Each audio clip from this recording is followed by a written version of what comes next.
سارے اوراد اور وظائف پڑھے، مختلف عاملوں کے پاس گیا اور مختلف بزرگوں کے وظائف بھی پڑھتا رہا، لیکن مالی حالات، رزق کی تنگی ہے کہ ختم ہونے کا نام نہیں لے رہی۔ برائے مہربانی مستند وظائف قرآن و حدیث کی روشنی میں ارشاد فرما دیں۔ دیکھیے بات یہ ہے کہ اللہ تبارک و تعالیٰ نے قرآن مجید فرقان حمید کی صورت میں اور نبی کریم صلی اللہ علیہ وسلم نے احادیث نبویہ میں بے شمار ایسے اوراد اور وظائف بیان فرمائے ہیں کہ جن اوراد و وظائف کو کرنے کے بعد آپ کو کسی عامل کے پاس جانے کی ضرورت نہیں ہے، کسی مولوی کے پاس جانے کی ضرورت نہیں ہے، کسی بزرگ، کسی قطب، کسی ابدال کے پاس جانے کی ضرورت نہیں ہے۔ جمعۃ المبارک کے موقع پر میں تفصیل کے ساتھ عرض کر چکا ہوں کہ اگر آپ اپنی مالی تنگی کو دور کرنا چاہتے ہیں، رزق کے اندر وسعت اور کشادگی چاہتے ہیں، تو نماز کا اہتمام کریں۔ وَأْمُرْ أَهْلَكَ بِالصَّلَاةِ وَاصْطَبِرْ عَلَيْهَا لَا نَسْأَلُكَ رِزْقًا۔ اے میرے پیغمبر، آپ خود بھی نماز کا پابندی کیجئے اور اپنے اہل و عیال کو بھی نماز کی پابندی کروائیے، رزق ہم آپ کو عطا فرمائیں گے۔ کثرت استغفار کریں۔ فَقُلْتُ اسْتَغْفِرُوا رَبَّكُمْ إِنَّهُ كَانَ غَفَّارًا يُرْسِلِ السَّمَاءَ عَلَيْكُمْ مِدْرَارًا وَيُمْدِدْكُمْ بِأَمْوَالٍ وَبَنِينَ وَيَجْعَلْ لَكُمْ جَنَّاتٍ وَيَجْعَلْ لَكُمْ أَنْهَارًا۔ جو شخص کثرت کے ساتھ استغفار کرتا ہے، اللہ نہ صرف یہ کہ اس کے گناہوں کو معاف فرماتے ہیں، بلکہ اللہ تبارک و تعالی آسمان دنیا سے بارش نازل فرما کر اس کے لیے غیبی انداز میں اور غیب سے رزق کا بندوبست فرماتے ہیں، اور اللہ تبارک و تعالی اس پر رزق کی بارش بھی برسا دیتے ہیں۔ کثرت عبادت کیجئے، اپنے آپ کو عبادت کے لیے فارغ کیجئے۔ یا ابن آدم تفرغ لعبادتی املأ صدرک غنا واسد فقرک۔ اے ابن آدم، اپنے آپ کو عبادت کے لیے، میری عبادت کے لیے فارغ کر، اپنے آپ کو میری عبادت کے لیے فارغ کر، میں دنیا کی ہر چیز سے تجھے مستغنی کر دوں گا، تیرے اوپر فقر و فاقے کے دروازے بند کر دوں گا۔ کثرت کے ساتھ حج اور عمرہ کیجئے۔ آپ علیہ الصلوۃ والسلام نے فرمایا مفتقر، کہ جو آدمی کثرت کے ساتھ حج اور عمرہ کرتا ہے، اللہ تعالیٰ اسے کبھی بھی کسی کا محتاج نہیں بناتا، وہ فقر و فاقے کا کبھی شکار نہیں ہوتا، رزق کی تنگی کا وہ شکار نہیں ہوتا، رزق کے معاملے میں وہ کسی کا محتاج نہیں ہوتا۔ اور اسی طرح اگر آپ اپنی مالی تنگی کو دور کرنا چاہتے ہیں تو والدین کے ساتھ حسن سلوک کیجئے، والدین کی فرمانبرداری کیجئے۔ جو شخص والدین کی فرمانبرداری کرتا ہے، والدین کی اطاعت کرتا ہے، والدین کی خدمت کرتا ہے، اللہ تبارک و تعالیٰ کبھی بھی اس پر فقر و فاقے نہیں لاتا۔ رشتہ داروں کے ساتھ حسن سلوک کیجئے۔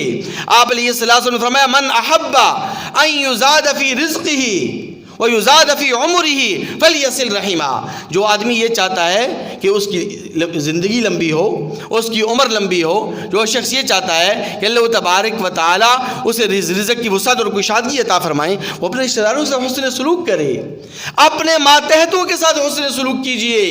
حدیث قدسی اللہ تعالیٰ فرماتے ہیں لَعَلَّكُمْ تُرْزَقُونَ بِضُعَفَائِكُمْ، شاید کہ تمہاری کمزوروں کی وجہ سے تمہیں رزق دیا جا رہا ہے۔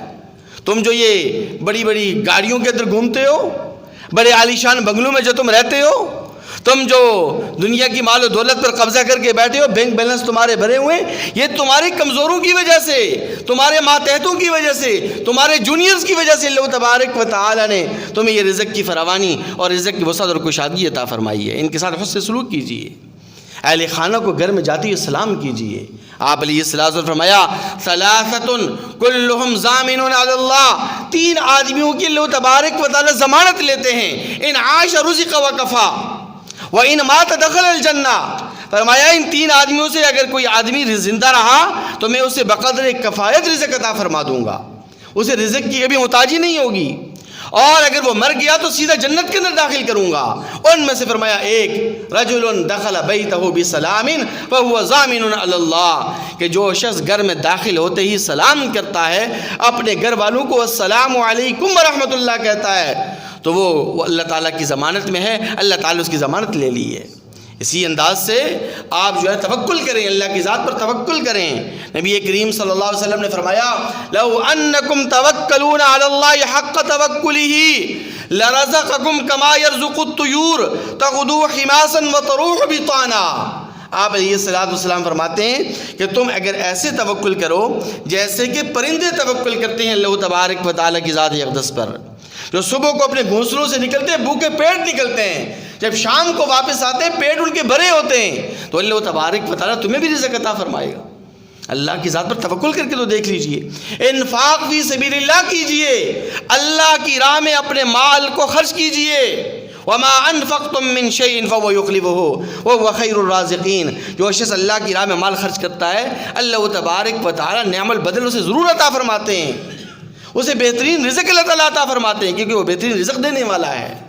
ہجرت کیجئے، اگر آپ کو اپنے علاقے میں، اپنے ملک میں، اپنے دیس میں، اپنے شہر کے اندر آپ کو رزق کی تنگی ہے، آپ کے مسائل حل نہیں ہو رہے، مالی تنگی آپ کی دور نہیں ہو رہی، آپ ہجرت کریں۔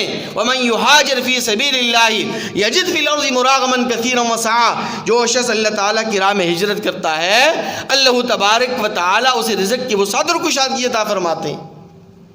اسی انداز سے مغرب کی نماز کے بعد سورہ واقعہ آپ پڑھیے، من قرأ سورۃ الواقعہ کل لیلہ لم تصب فاقۃ ابدا، جو آدمی مغرب کی نماز کے بعد سورہ واقعہ پڑھتا ہے وہ کبھی بھی فقر و فاقے کا شکار نہیں ہوتا، اس کے گھر میں کبھی بھی فقر و فاقے نہیں آتے۔ عبداللہ بن مسعود رضی اللہ عنہ کی روایت ہے۔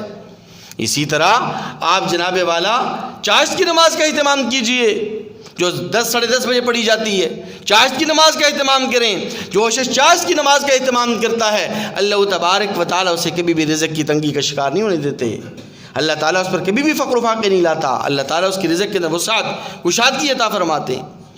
اور اسی انداز سے آپ جناب والا دعاؤں کا اہتمام کیجئے، اللہ تبارک و تعالیٰ سے دعا مانگیے، اللہ تبارک و تعالیٰ سے مانگے بغیر کیسے آپ کو رزق کفایت عطا ہو سکتا ہے؟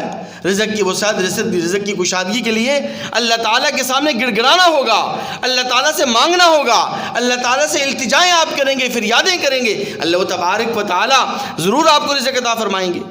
بے شمار دعائیں، ایک دعا عرض کر دیتا ہوں، اللہم انی اعوذ بک من الہم والحزن واعوذ بک من العجز والکسل واعوذ بک من الجبن والبخل واعوذ بک من غلبۃ الدین وقہر الرجال۔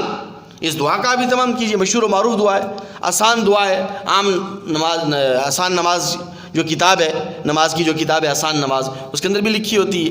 اس دعا کا آپ اہتمام کیجئے۔ میں آپ کو عجیب بات بتلاؤں، حضرت حسن رضی اللہ تعالیٰ عنہ جو نواسے رسول ہیں، جگر گوشے بطول ہیں، رضی اللہ تعالیٰ عنہ مالی تنگی کا شکار ہو گئے، قرض کے بوجھ تلے دب گئے، اسی پریشانی کے عالم میں کہ یہ میں قرضہ کیسے چکاؤں، یہ مالی تنگی میری کیسے دور ہوگی، لوگ آئیں گے مانگنے کے لیے قرض، میں ان کو کہاں سے قرض عطا کروں گا، کیسے قرض ان کو دوں گا۔ اسی غم، اسی فکر کے اندر سو گئے، آنکھ لگ گئی، خواب میں میرے اور آپ کے محبوب پیغمبر صلی اللہ علیہ وسلم اپنے نانا محمد مصطفیٰ آصف مجتبیٰ صلی اللہ علیہ وسلم کی زیارت ہو گئی۔ آقا علیہ السلام نے پوچھا، بیٹا کیا ہوا، کیوں غم زدہ ہو، کیوں کبیدہ خاطر ہو، کیوں پریشان ہو؟ عرض کرنے لگے کہ آپ جانتے ہیں نانا جان، آپ جانتے ہیں کہ اس وقت میں مالی تنگی کا شکار ہوں، میں اس وقت قرض کے بوجھ تلے دب گیا ہوں، اور بظاہر کوئی حالات نہیں دکھ رہے، بظاہر کوئی اسباب نہیں نظر آ رہے کہ میں اپنے مالی تنگی کو دور کر سکوں، قرض سے جان چھڑا سکوں۔ آپ علیہ السلام دعا ارشاد فرمائیں، اسکرین پر آپ کو دکھ جائے گی انشاءاللہ، کہ آپ اس دعا کا اہتمام کیجئے، انشاءاللہ اللہ تبارک و تعالی آپ کی مالی تنگی کو دور فرما دیں گے۔ اللہ تبارک و تعالی آپ کی جو یہ آپ کے اوپر جو قرض کا بوجھ ہے، اس قرض کے بوجھ کو اللہ تعالیٰ آنن فانن ختم فرما دیں گے۔ حسن رضی اللہ تعالیٰ فرماتے ہیں، میں نے اس دعا کے پڑھنے کا اہتمام شروع کیا، اللہ تبارک و تعالیٰ چند دنوں کے اندر میرے حالات بدل دیے۔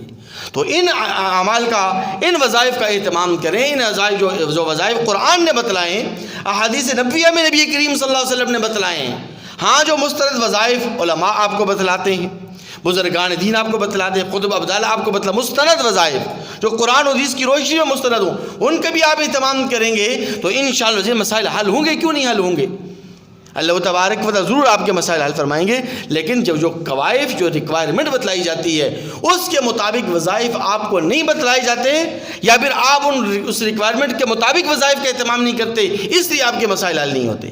میں کئی مرتبہ یہ بات عرض کر چکا ہوں، جو عالم، جو مولوی، جو خطیب، جو بزرگ، جو اللہ والا، اگرچہ ایسا ہوتا نہیں ہے، کوئی مستند عالم دین ہو وہ ایسا کہہ دے، کوئی بزرگ ہو حقیقی اللہ والا ہو وہ ایسا کہہ دے کہ آپ نماز نہیں پڑھیں، نماز پڑھے بغیر یہ وظیفہ میں آپ کو دے رہا ہوں، جائیں اور جا کر اس وظیفے کا اہتمام کریں، وہ کائنات کا سب سے بڑا جھوٹا انسان ہے۔ حالانکہ ایسا مستند کوئی عالم دین کہے گا نہیں آپ کو، کوئی حقیقی اللہ والا، کوئی بزرگ کو کبھی ایسا نہیں کہے گا کہ آپ نماز نہ پڑھیں، یہ وظیفہ پڑھ لیں آپ کا مسئلہ حل ہو جائے گا۔ نماز سب سے پہلے ہے، نماز پڑھیں گے، نماز پڑھنے کے بعد جب آپ وظائف کا اہتمام کریں گے تب وہ وظائف مؤثر ہوں گے، کیونکہ نماز تو اللہ کا حکم ہے۔ آپ اللہ کے حکم کو چھوڑ کر آپ دیگر احکامات پر عمل کریں گے تو اثر کیا ہوگا، مسئلے کیسے حل ہوں گے؟ نماز کا اہتمام کیجئے، نماز کے اہتمام کے بعد یہ جو وظائف میں نے آپ کو بتلائیں، ان وظائف میں سے کسی بھی وظیفے کا آپ اہتمام کریں گے انشاءاللہ العزیز اللہ تبارک و تعالی آپ کے مسائل کو حل فرمائیں گے۔ اللہ تعالیٰ ہم سب کا حامی و ناصر۔